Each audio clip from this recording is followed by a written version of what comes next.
സംസാരിക്കേണ്ടത് തൊട്ട് മുമ്പ് എനിക്ക് മുമ്പേ സംസാരിച്ച അയാളുമായിട്ടാണോ? അയാൾ എന്തൊക്കെയാണ് ഈ പറയുന്നത്? കേരളത്തിലെ മുസ്ലിം സമൂഹത്തെ കുറിച്ച് അയാൾക്ക് എന്ത് ധാരണയാണുള്ളത്? നിങ്ങൾക്ക് പ്രേം നസീറിന്റെയും മമ്മൂട്ടിയുടെയും ഉമ്മറിന്റെയും സമുദായമാണെന്നേ, വൈക്കം മുഹമ്മദ് ബഷീറിന്റെയും മാധവിക്കുട്ടിയുടെയും സമുദായമാണത്. നിങ്ങൾക്ക് ഇതിനെക്കുറിച്ച് ഒരു ധാരണയില്ല. നിങ്ങൾ മുജാഹിദ് ബാലുശ്ശേരിയും എം അക്ബറും പറയുന്നതാണ് കേരളത്തിലെ മുസ്ലിങ്ങളുടെ നിലപാട്. നിങ്ങൾ വിചാരിക്കല്ലേ സംഗീതം തെറ്റാണെന്ന് പറയുന്നത്. എം അക്ബർ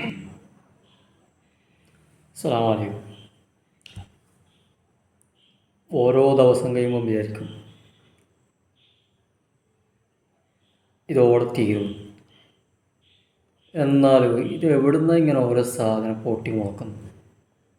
കേട്ടല്ലോ, നമ്മളൊക്കെ പഠിച്ചതും കേട്ടതൊക്കെ നമ്മൾ വിശ്വസിക്കുന്ന ദീന് നമ്മുടെ മതം എന്ന് പറയുന്നത്. അതിൽ കുറച്ച് ആൾക്കാർ പേരൊക്കെ പറയുന്നുണ്ട്. അതിൽ എനിക്ക് ഹൈലൈറ്റായി തോന്നിയത് നമ്മുടെ മലയാളത്തിൻ്റെ പ്രിയപ്പെട്ട എഴുത്തുകാരി മാധവിക്കുട്ടി അമ്മ, അതായത് കമല സുരയ്യ. അവിടെ പൊട്ടാ ചങ്ങായി, കമല സുരയ്യ മതത്തിലേക്ക് വന്നത്, ഇസ്ലാമിലേക്ക് വന്നത് മമ്മൂട്ടീനെയും ഈ പറയുന്ന പ്രേം നസീറിനെയും കണ്ടിട്ടല്ല. കമല സുരയ്യ ഇസ്ലാമിലേക്ക് വന്നത് എന്താണെന്നറിയും? ഈ ഇസ്ലാം പ്രതിനിധാനം ചെയ്യുന്ന, അല്ലെങ്കിൽ ഇസ്ലാം നമ്മളൊക്കെ മാതൃകയാക്കുന്നത് പ്രവാചകർ സല്ലല്ലാഹു അലൈഹി വസല്ലം തങ്ങളെയും അതുപോലെ ഖുർആൻ്റെ അർത്ഥവാക്യങ്ങളൊക്കെ അടിസ്ഥാനപ്പെടുത്തിയിട്ടാണ് കമല സുരയ്യ എന്ന് പറയുന്ന ആ ഒരു മഹദി വന്നത്. അതുപോലും അറിയാണ്ട് ഇന്നാളതാണ് പ്രേം നസീറിൻ്റെയാണ്, മമ്മൂട്ടിൻ്റെയാണ്, അതായത് വൈക്കം മുഹമ്മദ് ബഷീറിൻ്റെയാണ്. ശരി, അവരൊക്കെ ദീനി ഇസ്ലാമിൽ വാഗ്ദാനം ചെയ്യപ്പെടുന്ന അല്ലെങ്കിൽ ഇസ്ലാമിസ്റ്റുകളായി ജീവിച്ച ആൾക്കാർ തന്നെയാണ്. എന്നുവെച്ചാൽ അതാണോ നമ്മുടെ പാരമ്പര്യം? ഇസ്ലാം എന്ന് പറഞ്ഞാൽ അവരെ കണ്ടിട്ടാണ് പഠിക്കേണ്ടത്. അവരൊക്കെ ഇസ്ലാമിൻ്റെ ഒരു ഭാഗങ്ങൾ മാത്രം. പിന്നെ അവർ ദീനുമായിട്ട് എത്രത്തോളം അവരുടെ കർമ്മങ്ങളും കാര്യങ്ങളും അത് നമുക്കറിയില്ലല്ലോ. അത് അവരും പഠിച്ചതും തമ്മിലുള്ള വിഷയമാണ്. നീ വന്നിട്ട് ഈ ചങ്ങായി ഏതാണെന്ന് നമുക്കറിയില്ല. എങ്ങനെ വന്നിട്ട് ഇങ്ങനെ ഓരോ ദിവസവും ഓരോ മുളപോയ സാധനങ്ങൾ വരും ലൈവിൽ, മീഡിയേൻ്റെ മുമ്പിൽ വന്നിട്ട് ഇങ്ങനെ അളക്കുന്നുണ്ടാവും. എന്നാൽ ആധികാരികമായിട്ട് ഇതിനെക്കുറിച്ച് പഠിക്കുകയോ പ്രാമാണികമായിട്ട് ഇതിനെക്കുറിച്ച് വല്ല ധാരണട്ടോ അന്ന് എന്തെങ്കിലും അങ്ങനെ അറിഞ്ഞിട്ട് പഠിച്ച് സംസാരിക്കുക. ഇതൊന്നുമല്ല. ഇവൻ്റെ തലയിൽ വരുന്ന കാര്യങ്ങൾ, അപ്പം തോന്നുന്ന കാര്യങ്ങൾ അപ്പം വന്ന് വളമ്പുക. എന്നിട്ട് ഇങ്ങനെ ഇസ്ലാം അതാണ് ഇതാണ്. എന്നിട്ട് സംഗീതം പാടില്ല.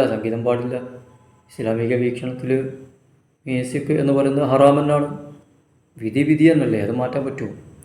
കാലോചിതമായി ഏതെങ്കിലും ഒരു കാലത്തേക്ക് മാറ്റപ്പെടുന്ന ഒരു മതമല്ല ഇസ്ലാം, മാറ്റപ്പെടുന്ന ഗ്രന്ഥമല്ല ഖുർആൻ. അതിലൊരു മാറ്റമില്ല. അതിപ്പോൾ നീ വന്നിട്ട് ഈ രണ്ട് കോൺസെപ്റ്റ് വെച്ചിട്ട് ഈ കാലത്തിനനുസൃതമായിട്ട് ദീനിൻ്റെ നിയമ സംഹിതകളെ മാറ്റിമറിക്കാനോ അല്ലെങ്കിൽ ഖുർആൻ്റെ ആശയങ്ങളെ മാറ്റിമറിക്കാനൊന്നും പറ്റൂല. ഇങ്ങനെ വന്നിട്ട് പൊട്ടത്തരം പറയാം. ഇത് വൈക്കം ബഷീറിൻ്റെ അതാണ്, അല്ല പ്രേം നസീറും അല്ല മമ്മൂട്ടി ഇത് കേട്ടിട്ടുണ്ടാവും.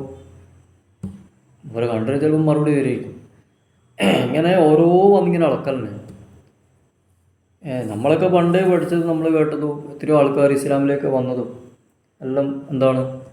പ്രവാചകന്മാരും. നമ്മളൊക്കെ താബിയാക്കുന്നത്, നമ്മളൊക്കെ അനുധാവനം ചെയ്യുന്ന പ്രവാചകനെയും സഹാബത്തിനെയൊക്കെയാണ്. പിന്നെ താബിയായി ഇങ്ങനെ കൈവയായി പിന്നെ ആലിമീങ്ങൾ. അതുകൊണ്ടല്ലേ പ്രവാചകൻ പറഞ്ഞത് അലുലമാവ് വറസത്തുൽ അംബിയ.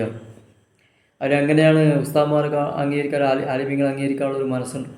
എപ്പം നോക്കിയാൽ അവർ ചീത്ത പറയാൻ, അവരുടെ മേൽ കുതിര കയറാനുള്ള ഇമാതിരി മുളകോയ സാധനത്തിനൊക്കെ നേരമുള്ളൂ. ഇങ്ങനെ വന്നിട്ട് ഇങ്ങനെ ഈ മീഡിയയിൽ വന്നിട്ട് ഈ ഒരു വലിയ സമൂഹത്തിന് മുമ്പിൽ, ഒരു സൊസൈറ്റിക്ക് മുമ്പിൽ ഇങ്ങനെ പടുവാഴ്ത്തും പറയുമ്പോൾ കുറച്ചെല്ലാം ആലോചിക്കാം. കേട്ട ചങ്ങായി, എന്തെങ്കിലും തോന്നിയ പോലെ വിളിച്ച് പറയല്ല വേണ്ടേ. അവർക്ക് ഈ മതത്തിൻ്റെ ആൾക്കാരാണ്, മതത്തിൻ്റെ ലേബിളിൽ പോകുന്ന ആൾക്കാരാണ്. വൈക്കം മുഹമ്മദ് ബഷീർ ആയാലും മമ്മൂട്ടി ആയാലും പ്രേം നസീർ ആയാലും പിന്നെ കമല സുരയ്യ എന്ന് പറയുന്ന മാധവിക്കുട്ടി അമ്മ ഒരുപാട് ഇസ്ലാമിനെ കുറിച്ച് മനസ്സിലാക്കി, ഖുർആൻ വായിച്ചു, എന്താ പറയുക, ചരിത്ര ഗ്രന്ഥങ്ങൾ വായിച്ചു, അങ്ങനെ പഠിച്ചു, പ്രവാചകനെ കുറിച്ച് പഠിച്ചു, ഇസ്ലാമിലെ മഹദിമാരെ കുറിച്ച് പഠിച്ചു. എല്ലാം പഠിച്ചിട്ടാണ് ഇസ്ലാമിലേക്ക് വന്നത്. അല്ലാണ്ട് നീ പറഞ്ഞ പ്രേം നസീർ നോക്കിയിട്ടും മമ്മൂട്ടി നോക്കിയിട്ടും വൈക്കം മുഹമ്മദ് ബഷീർ നോക്കിയിട്ടല്ല ആ സഹോദരി ഇസ്ലാമിലേക്ക് കടന്നു വന്നത്. ഇതുപോലെ അറിയാണ്ട് ഇങ്ങനെ വന്നിട്ട് കളകളോ ഇങ്ങനെ അളക്കളേ. ഇങ്ങനെ ഇമാതിരി പേട്ട് സാധനങ്ങൾ ദിവസം കഴിയുന്നതോടെ ഇങ്ങനെ കൂടിക്കൂടി വരികയാണ്. അറിയില്ലെങ്കിൽ ചങ്ങായി മിണ്ടാതിരിക്കുക. അതും പ്രവാചകൻ പറഞ്ഞിട്ടുണ്ട്. എനിക്ക് അറിയില്ലെങ്കിൽ ഞാൻ അതും കൂടി പഠിപ്പിച്ചു തരാം.